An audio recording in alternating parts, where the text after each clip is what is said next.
Hey Snapchat, no exercise bike this morning, no crocodiles, all day. Mark Schuster taking over Justin Kan. The topic all day is going to be failure. Failure at startups, how to deal with failure, how to deal with adversity. I'm also going to cover life as a venture capitalist, life as a VC. I run a VC fund in LA called Upfront Ventures. Stay tuned throughout the day. I'm going to have many special guests coming on. So I'm coming to you this morning from sunny Los Angeles. Actually, I'm in Santa Monica, arriving at work. This is the name of the fund, Upfront Ventures, and we invest nationally. We do about 50% of our investments in Southern California. Each of our funds is about $300 million. Out of that, we'll invest in about 35 companies per fund. First check size, usually $3 to $5 million, but we'll do checks as little as $500,000 or as much as $12 million in the first check. Why would a VC fund be based in Los Angeles? Well, indeed, why not? But seriously, aside from the fact that that's the ocean over there, LA is the fastest growing tech market in the country right now. It receives the second most funding of any market in the US. We graduate more engineers in LA than anywhere else in the United States. Our region actually has more top 25 engineering programs also than anywhere else in the United States. So LA is not so bad. If you ever come visit Upfront Ventures, you'll have to check out our multi-purpose room. We have an outdoor room with these kind of views in the middle of our deck. Arriving at the office space this morning, we have Becky here. Want to say hello? Hi. Walk into the office. Dory just got back from New Orleans, right? Yeah. How are those eyes? Let's see. Say hello to Snapchat. There's Stuart Lander. Got my partner over here, Greg Bettinelli. Want to say hello? Good morning, Snapchat. Anyway, Snapchat, I told you today I was going to talk about failure at a startup, so I'm going to spend most of my day with that theme. I built my first software company in 1999, and I made every mistake in the book. I raised too much money. I had a $16.5 million A round. I hired too quickly. I went from 0 to 129 employees in 18 months. We built 4 products simultaneously, and we launched in 5 countries in the first 2 years. I was on the front cover of the Financial Times. I was on the front cover of the top venture capital magazine in Europe. I was picked by Time magazine as one of the 3 hottest new companies. I was a really big deal until I wasn't. The problem is that having so much success in the press and with fundraising, you start to drink your own Kool-Aid. I started believing what everyone said about my company rather than looking at the underlying data. There was cognitive dissonance. And I fell prey to hubris. I was invited to dinner with the French president and was interacting with CEOs all over the world. Goldman Sachs was an investor, and they told me we were going to go public and be worth billions of dollars in the very near future. But by building 4 products simultaneously and not aligning product market fit, we spread our resources a mile wide and inches deep. And then it all came crashing down overnight. No one wanted to return my phone calls, no one wanted to buy software, and people were declaring the internet dead. I had to cut from 129 employees to 33 in 1 week. That still goes down as the worst day of my life. Staring friends in the face, looking at people in tears, and telling them they were out of a job. But what happened over the course of the next 5 years is we built a real company. And everything I learned in the next few years from the mistakes that I made in the first 2. In a way, I feel like I was a Depression-era child in the sense that I had lost everything, or seemingly lost everything, and I valued things more. This is why I often prefer second-time founders, because I feel like there's a certain realism in having lived through the hype curve.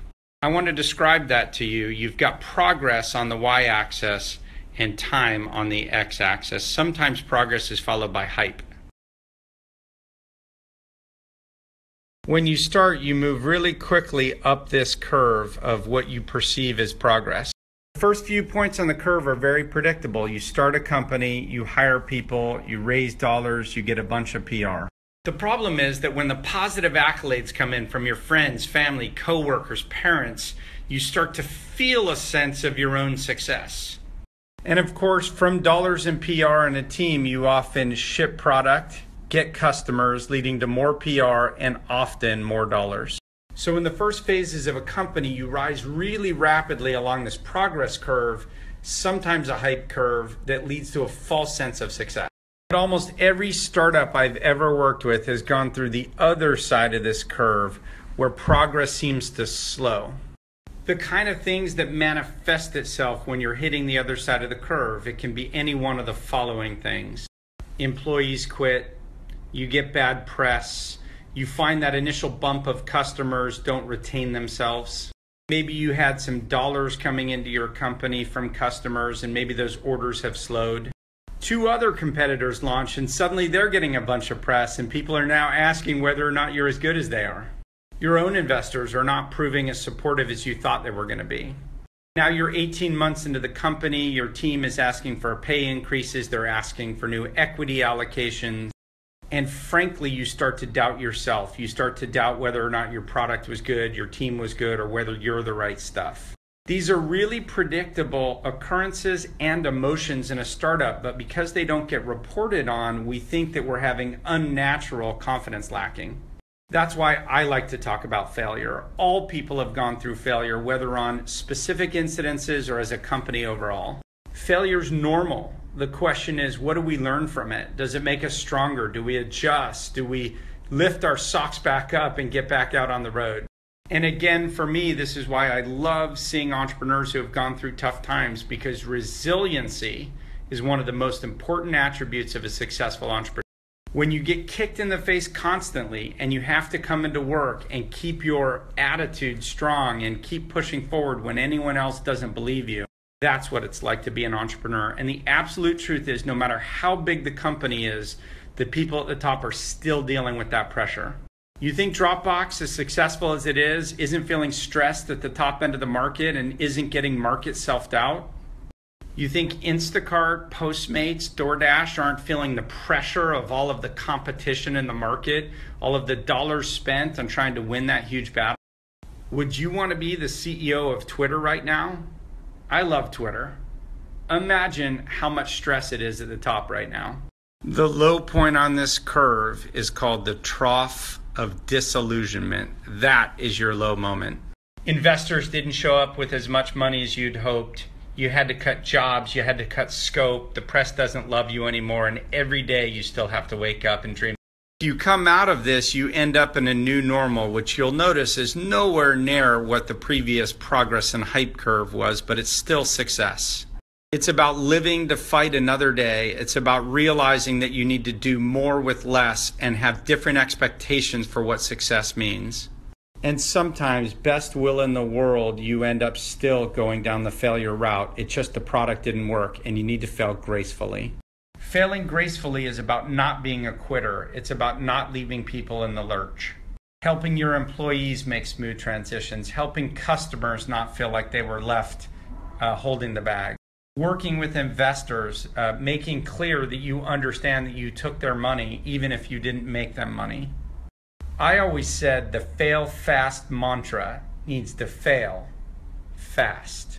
What I meant was I felt like we had a whole generation of entrepreneurs who thought it was okay to just blow through a bunch of money and if it didn't work, quit, pivot, and move on quickly. I do believe in fail fast in the sense of testing and iterating products and when they're not working, making tweaks to your approach. But I don't believe it gives you a license to be cavalier about people's careers, about customers, or certainly also about investors. Okay, I'm off to my first breakfast meeting of the day. I'm going to talk more about being a VC and failure throughout the day.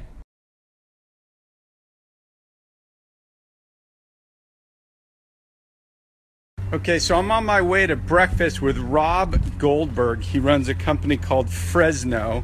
He's had many successful companies. He's going to talk.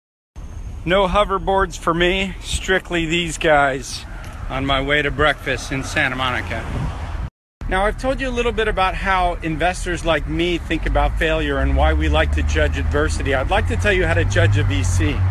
Entrepreneurs often judge their investors by the successes they've had. But if I were doing reference checks, I'd do reference checks on failure. Trust me, every successful entrepreneur loves their investor. What you want to do is find out how investors act when you're not successful. Because most startups struggle, you're going to want to understand their ethics, their behavior, and how supportive they were in tough times. So when you do reference check investors to decide which ones you want to work with, if you have a choice, make sure to talk to companies that did not succeed. Hey, I'm Rob Goldberg. I'm the founder and CEO of Fresno. Hi, my name is Ike Youssef, and I joined Fresno from Interscope Records. What is Fresno? Fresno is a premium content studio. We are the metaphorical meeting point of Hollywood and Silicon Valley. In the past. I started out by running a company into the ground called the Leesway Trading Company, and then I had some other successes in the future. Helped grow Launch Media to be a multimedia, multi-platform music media company that was bought by Yahoo and became Yahoo Music. Founded and built GMG Entertainment and sold it to Topps in 2011. If you can live with the worst case scenario, then you can keep going. That's the best way to look at failure. Technology is the one industry where failure is celebrated, not shunned, and that helps a lot. Technology is science. It's trial and error and hypothesis and fulfillment. You were at Interscope. Who did you report to? I reported to the one and only great Jimmy Iovine. Jimmy liked to work with. Jimmy was amazing. Not only the greatest record man probably ever, but a great entrepreneur.